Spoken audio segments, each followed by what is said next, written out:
This is the ultimate limited edition. This one is for you, and you alone. These words, these sensations, the most accurate translation I can manage. Here is your back door to my mind, your skeleton key, flashlight, waterproof matches. Watch for signs, spoor, trampled underbrush, bones. Approach the lair with caution, burning eyes, razor-sharp teeth. Don't try to run. It's me. It's me. And with a single thought, all escape routes are obliterated. Yeah.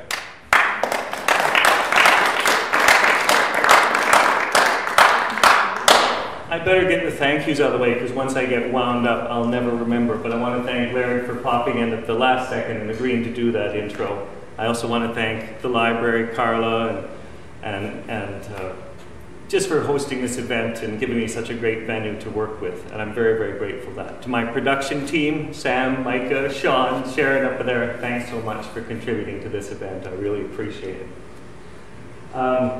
And I want to say also a quick thanks. He's not here, but a plug to my friend Chris Kent, who has designed the covers for all of my Black Dog Press releases. He's got quite the vision, and he's always been a great collaborator. And without him, we wouldn't have the look of the books. I'm intensely grateful to Chris. I guess I'd like to start by saying one of my favorite quotes is from Marlon Brando in Apocalypse Now. He says, "You must make a friend of horror, because if you don't, it's an enemy to be feared."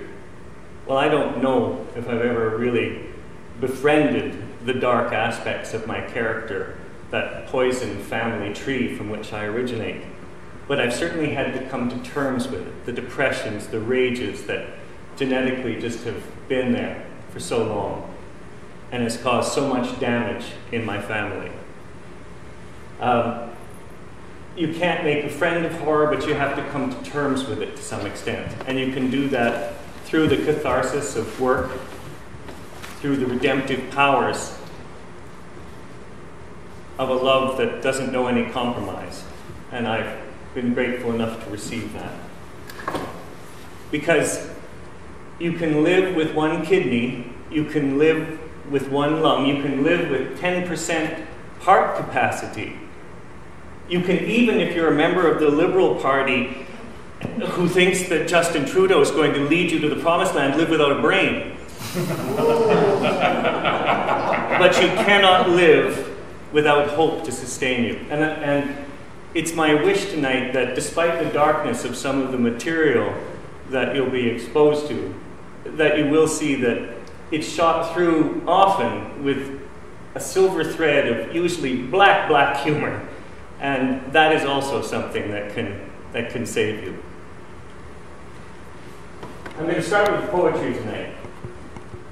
And I'm going to begin with my very first professional sale in 1984 was a poem. I received 2 copies of the issue it appeared in and $10, which should tell you the state of my pension. This piece is called Shadow Dweller, and it alludes to some of the things I just spoke of. Fear the light, for it illuminates the horrible creatures that have crouched unseen all these years. Darkness can be a comfort sometimes. The poet is a rather devalued figure in society, not exactly relevant in the harem-scarum world, and this piece here kind of discusses that. It's called Requiem. This poet is obsolete. His presence no longer required, scorned by those living in denial of the metaphors and rampant symbolisms gnawing on the guts of the body politic. Ready realism resists his efforts at imposing rhyme or reason, the hustle and bustle demanding a verite the mere page cannot impart. His death rattle, a gabble of syllables too esoteric to be deciphered by sound-bitten minds, tabloided stupefaction, greeting card sensibilities. alliterative headlines proclaiming dog and pony shows for the post-literate. I wrote a cycle of poems for my father right around the time where I was becoming a father as well. And so my feelings were somewhat ambiguous. I had a deep-seated fear that I would end up much like him, which fortunately hasn't come to pass. This piece is called Fond Memories of an Excellent Provider. The night shuttered bolted, small white-faced mice, fierce-beating hearts, throats clutched, minds frozen impenetrable, and the immortal, unkillable father, prowling, creeping somewhere out there beyond the kitchen door. His babies still tucked and waiting in grown-up, shivering beds.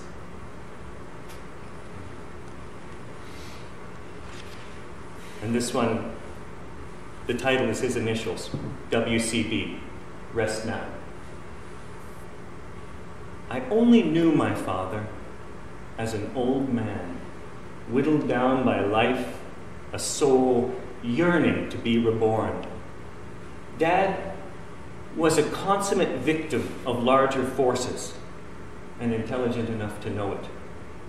A symbol of rage and impotence, mean and racist and tragic, terrible and fearful and doomed.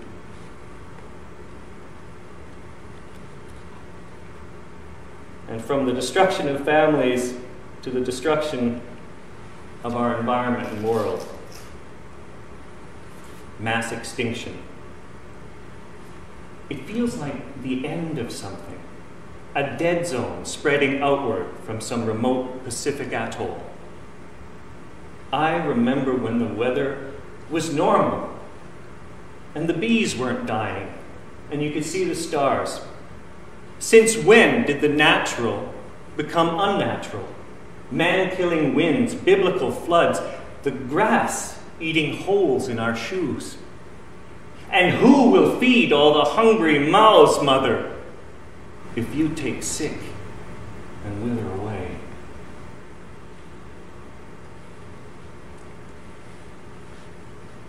Advice here I would give to everyone is called bouquet. Remember, thou art mortal, as doomed as a spring flower. Shine brightly in your scant time, a dazzle of colors until you are plucked.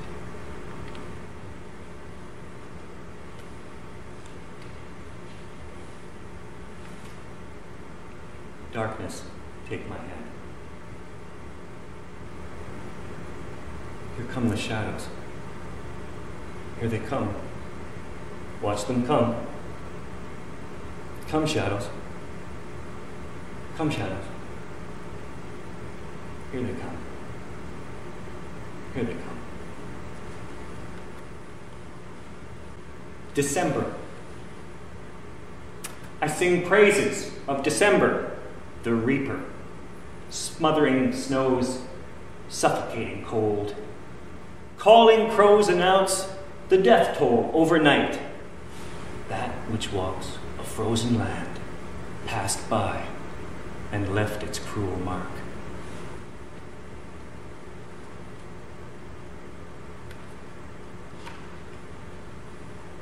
The first line of this poem is a direct quote from one of the survivors of the Khmer Rouge atrocities. The Khmer Rouge exacted a terrible toll on the people of Cambodia, killing 2 million of their own people back in the 1970s. And this gentleman was one of the victims, and he was responding to a lenient sentence that was handed out to one of his former torturers. And this piece is called Deluge. See my tears drop down again, as ever overburdened clouds release their precious bounty. I knelt in the forest, waiting my turn. Just another drop of rain.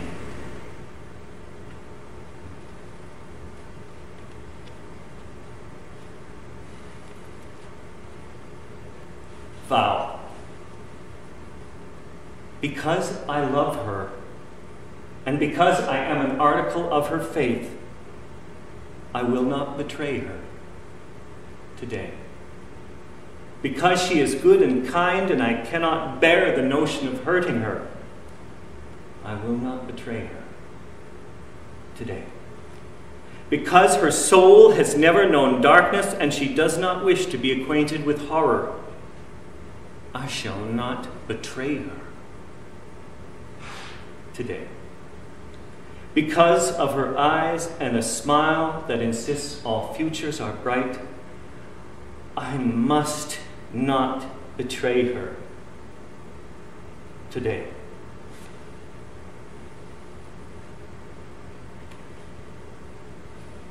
Recently, the world lost one of my absolute heroes. I don't idolize very many people. As people who know me will tell you, I have a very low opinion of mankind. But, oh, you probably picked that up from a few of these, did you? But Neil Armstrong was my first hero. I remember the moon landing with absolute clarity, even though I was less than 6 years old at the time. So this was written long before Neil passed away, but I want to do it for him. It's called Iconic. The first man must be humble, yet self-possessed in times of crisis. Confident as one who's been sorely tried. Drop him, spin him, shake him, race his heart, see if he dies. Undaunted by fame, puzzled by all the fuss, natural in the glare. Stick him in a close compartment, sling it into the girding dark. Crown him with hero's laurels, should he return. Metaphor. The 20th century is a skull, gleaming in a dry creek bed. Emaciated goats graze nearby, while high overhead the sun sets fire to the sky. No sound but the wind, the awful, inescapable wind. If I could sum up my spiritual beliefs in 7 lines, this is what I would say I stand for. It's called Household God.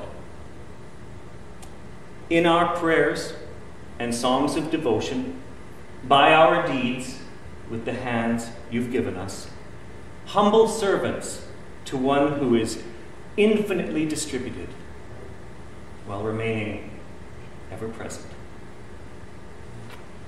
That's it for the poems. Woo.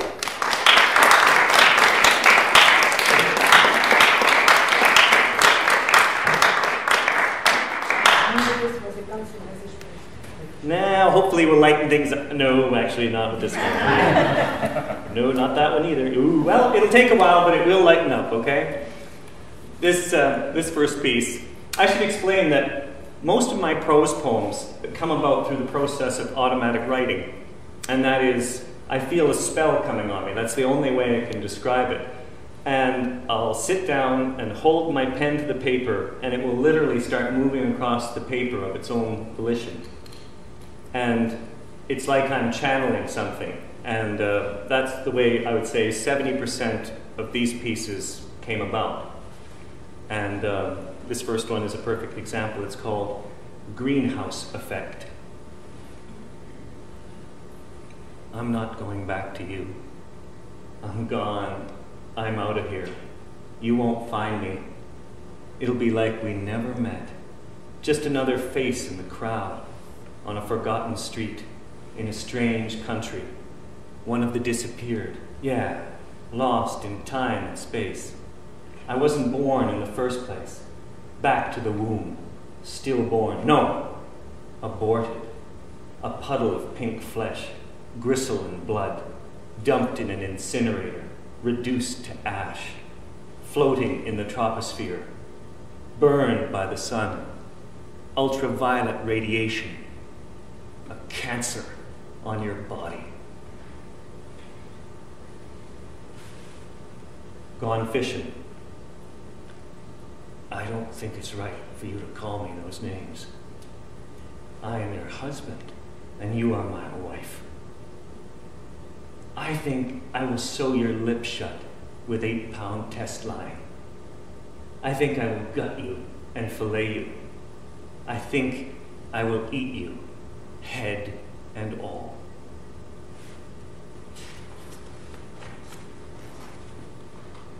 Suspicious mind. I don't want you to take this the wrong way, but while you were out, someone called and he wouldn't leave his name or number. He only said he'd call again sometime. And though he never came right out and said it, I could tell he was hoping that when he did, it wouldn't be me who answered, sounding scared and lonely and hostile and betrayed. Dickens wrote a Christmas story. I figured I should write one. And I call this "'Twas the Night." The rain finally falls on Christmas Eve, and everyone stands at the window holding strong drinks and smiling, not saying much, just watching. The streets get slick and shiny, puddles form. Drinks are refreshed, cheeks flushed. The winking tree is refracted in the wet glass. Someone starts singing a carol softly. No one else joins in and the voice trails off. The rain becomes sleet and everyone sucks in their breath. Let it snow, let it snow, let it snow. But the puddles just widen. One by one they drift away from the window, leaving a small boy to continue the vigil. The lights are turned on, making it hard for him to see. He cups his hands against the glass. Harsh laughter behind him, the sound of something breaking. He doesn't look. If he waits long enough, he's sure he'll see Santa trailing after 7 or maybe 8 reindeer, soaked and shivering, laden with presents, falling like a stone.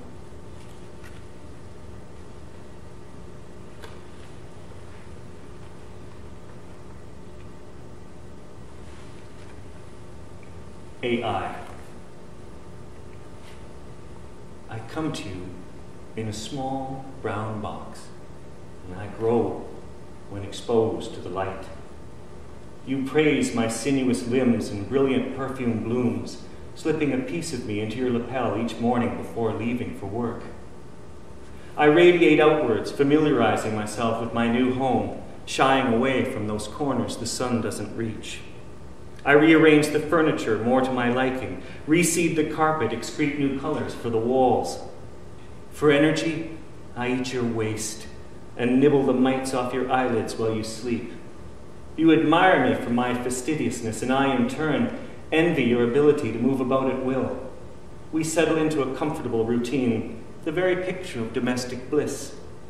One night, I push a long, slim tendril of myself into bed with you, and you respond to the succubus with an ardor that terrifies and arouses me. I've never felt this way before. All these new sensations and thought process, I feel totally reborn, an explosion of mental and spiritual forces invading and overwhelming me. I become enlightened. There's no other way to put it. And suddenly I see things differently. My needs finally begin to assert themselves. I start to complain about your aloofness and lack of commitment, and we quarrel over money, discovering that we're miles apart politically and philosophically. Your bitterness alienates and frustrates me.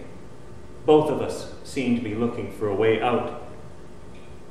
Sometimes you tell me that you still love me, but I know in my wounded heart that you're only trying to be kind. This piece is called Outside. Henrik, the animals, oh, do you hear them? They sound like they're being tortured. Have you ever heard such terrible screams? And pass the cream, dear, thank you. And do try the biscuits, they're quite delicious. Anyway, as I was saying, the show was about this man who gets killed and then is somehow or other allowed to come back and avenge himself with these wicked huge claw things that he clicks together. And so, as I said, he's dead and he's decomposing, totally falling apart, so he's only got a matter of time to kill all these people before he's basically just jelly and teeth. Isn't that a pretty pattern, though? Henrik gave it to me, the set, I mean, after my first hysterectomy, because, you know, that's when he made me go completely without anesthetic and used my pinking shears and one of those crescent wrench things. Yes, it was completely awful, I remember it quite clearly. Did I mention that Jeff called the usual thing, too many body parts, Mum, and not enough space in the fridge, laying it on really thick, the ungrateful little bastard, thinking I won't latch on to the real reason he never visits anymore, which is that he hates me. Yes, he does, he hates me all the times I should have hugged him and made it all better, but didn't because I hate being touched. Must be to do with the UFO people. I was telling you about them earlier, and did I also tell you they have a base on the moon now? Henrik, sit up straight and for God's sake stop fiddling with that. It's disgusting, not to mention stubbornly flaccid. No, dear, don't look at him. It only encourages him when he should be putting on his hat and coat and going to see what that terrible racket is about. Even the birds are at it now. Can you hear them? Henrik, be a dear and have a look, will you? It seems to me there's something going on out there.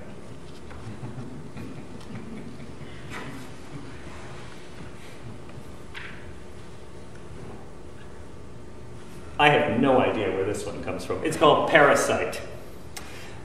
Things are going pretty good, and you're both enjoying it, enjoying each other, but then it gets really weird.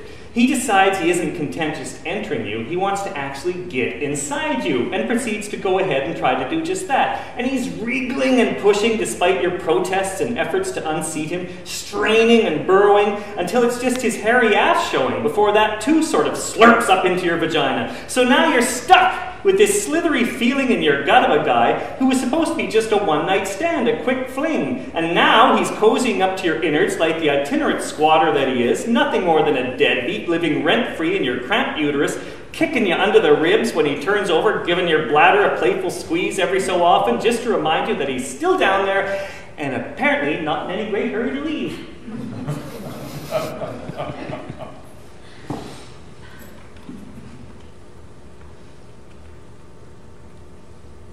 Forget STDs, how about that one? This one's called Toxic Waste. A witch's heart won't burn. So what do you do with it? It can't be buried. Its evil influence would still be felt, blighting crops, causing stillbirths. To cast it into a well would poison the water table for miles around. No, best to keep the vile thing locked away in a lead-lined canister sealed with wax, submerged in holy water. And who better to steward the damn things than me, serving as an invaluable repository for witch hunters desperate to dispose of something infernal, indestructible.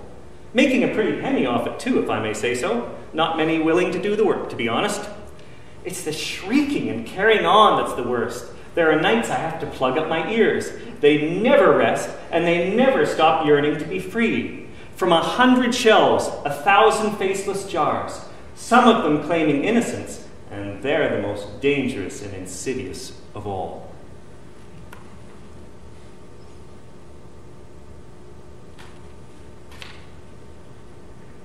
I hate comic book movies with an absolute virulent passion, and so this is my kind of take on comic books. My version, of course, twisted and perverse. It's called Behind the Mask. You know, to be brutally honest about it, I never got along with Superman. None of us did. It was always like, well, call if you need me and I'll come bail you out, that kind of thing. And I gotta say, his grandstanding is pretty hard to swallow. The guy's a born ham, always hogging the limelight, and of course that didn't go over well with the rest of us. I mean, he can move planets, for Christ's sake, travel faster than the speed of light, and here's us mere mortals running around, taking care of the 2-bit stuff while he waits in the wings, ready to swoop in and save the day, yet again. Soups, hey, give him credit, the guy is indestructible, incorruptible, totally impervious to anything.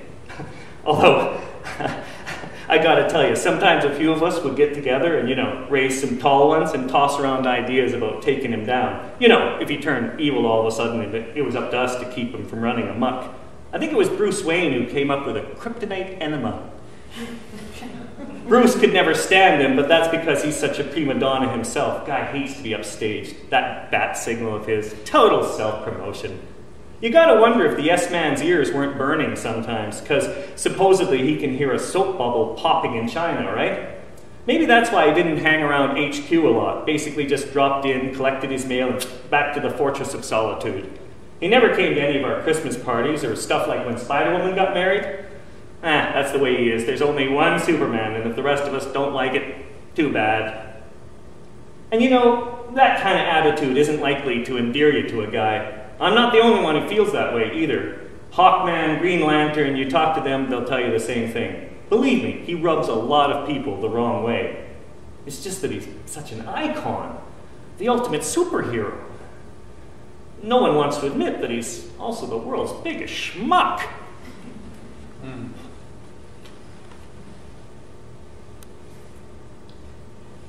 This is kind of an outtake from a series of monologues I put together about relationships breaking up. There were 10 monologues, and this was number 11, so it never made the cut, sadly, and I always really liked this piece, so it was a pleasure to get it out there.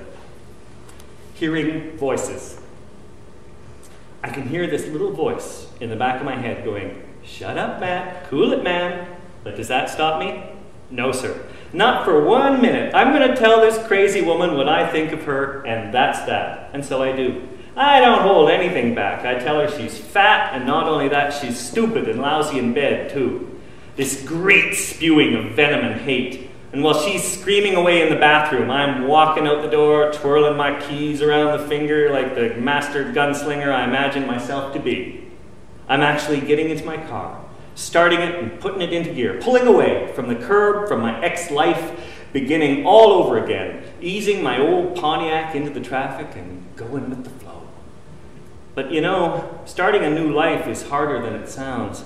I soon find out who my real friends are, spend more than a few nights sleeping in the car, can't find a job or decent place to live. I give serious thought to knocking over a liquor store or 7-Eleven just to have some money, man.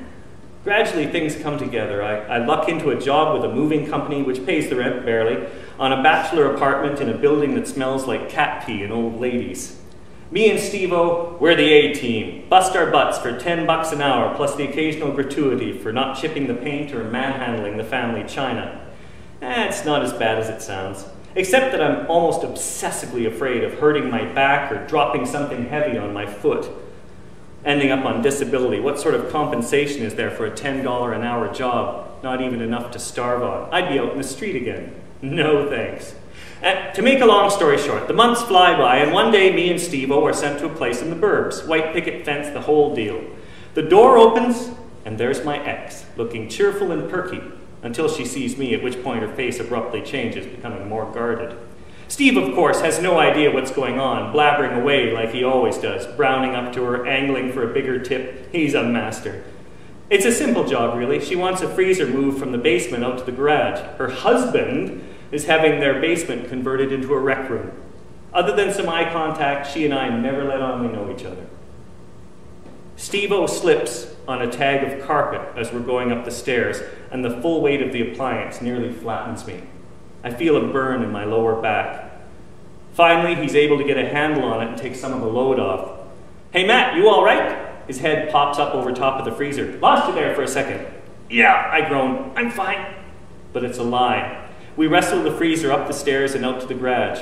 By the time we push and slide it into place, I'm in trouble. The pull or strain is about belt high and getting worse by the minute. Maybe a few hefty doses of ibuprofen and a heating pad will do the trick. Somehow I doubt it. Steve-O yaps all the way back. "Nice lady, huh? Foxy too. Her husband's a lucky guy. Hey, how's your back, partner?" Sitting has only made it worse. I'm stiffening up. I doubt I'll be able to get out of the truck without help. I know karma when I see it. Cosmic forces have conspired to bring this about. I'm paying for the sins I committed against her, for the cruelty I knowingly inflicted. I feel bad enough, but wouldn't you know it, there's that annoying little voice again. Only this time, all it says is, "Told you so." I better have one more drink before I read this one. This is one of those ones like 10 years ago I could do it better because my breath was better. And I don't mean in terms of bad breath. I mean I had more air in my body. But we'll see what I can do with this one. It's called Cranes. Sometime in the next century, random chance, or perhaps synchronicity, dictates that two people, for the sake of argument, let's say they're two men, will meet in the street around dusk. For that's when there's less of a risk from ultraviolet radiation, and they will have decided, rashly one supposes, that now would be a good time for a stroll, this taking place just before curfew, so they needn't be concerned about police, although at the same time they must keep an eye out for street gangs, vicious thugs, and minority extremists. But after all, this is a pretty good neighborhood. Not too many undesirables have taken up residence in the empty houses where good people used to live, back when living within your means wasn't the punchline to a bad joke. And these two gentlemen, both of median age and social caste, forsaking their cocooned existences for just a few minutes, the bare minimum, come around the corner at the exact same time, so they nearly bump heads, backpedal from each other, hands raised, an unconscious defense mechanism, except their muscles have atrophied because all they do is punch keyboards, recall data, collate, formulate, synthesize. These two gentlemen, dressed in comfortable leisure suits concealing little paunches and postures only a kangaroo could love, open their mouths to utter abject apologies, only instead of words, their unpracticed vocal cords produce squawks, the two of them flapping their arms and squawking at each other like a couple of extinct cranes, circling in a ritualized mating dance, eyes bulging, heads bobbing, turning from one another and fleeing back to their comfortable homes on identical streets. While the ancient moon rises, begins its precipitous ascent through a sky clogged with chemicals, the night, the city, the global village peopled by functional idiots, and still half the world starves.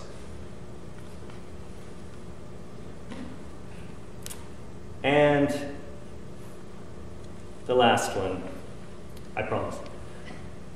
And it's called The Many Names of God. I like Philip K. Dick's term, vast, active, living, intelligent system, volus. At least it gives some idea of the kind of scale we're talking about. Divine powers of creation that can birth galactic superclusters and knit it all together with a physics so neat and concise it can very nearly be reduced to an equation.